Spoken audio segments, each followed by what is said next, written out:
Hello, I'm Harold Metzel, founder of 10 Talent Stewardship, where we show you how to put planned giving into action in your church. Do you find sometimes it's hard to get things done at your church? Even with an army of volunteers, enthusiastic people willing to help, but there are so many activities to oversee. Managing your team requires a lot of energy, and building consensus can sometimes seem to take forever, so that you end up spending most of your time dealing with staff issues. Well, you're not alone.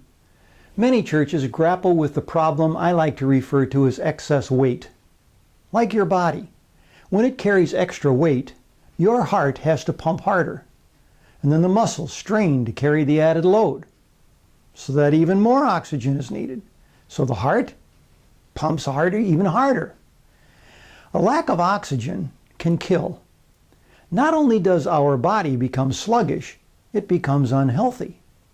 That stress on the heart can lead to high blood pressure, diabetes, sleep apnea, cancer, and more. Well, in the same way, bloat impacts the church body. When a congregation grows, those in charge introduce new programs, outreach ministries, more staff. Well, each of these adds weight to the system. And if not held in check, the church can become lethargic, fat. So what can you do to reduce that weight? Well, a few years ago, I met Tim Bowers, staff pastor of Grace Fellowship Church in Johnson City, Tennessee.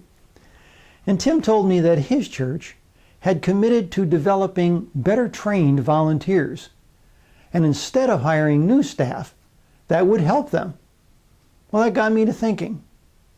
Strong churches seem almost always to have the most dynamic volunteer leaders.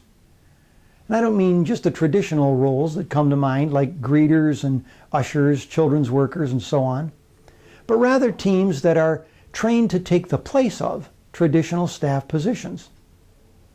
The Lake Sam Church in Bellevue, Washington, has this to say about the process.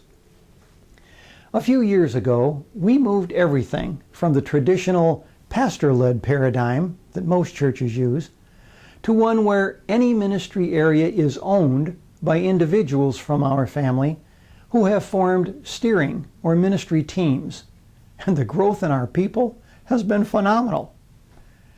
Many churches are beginning to cut bloat, and by doing so, a number of benefits accrue. First, members develop higher quality leadership skills. Redirected finances deliver a greater impact on outreach ministries. And staff can focus their efforts on discipling leaders to train others. Well, this pumps new breath and vitality into the church. You too can cut bloat. Grace Fellowship Church did it. Lake Sam Church did it. It's not that cutting bloat is that hard. It just requires a decision and then the commitment to see it through. Now, you may immediately begin thinking of areas where you could cut staff, but I'd suggest you don't start there. Think about this first.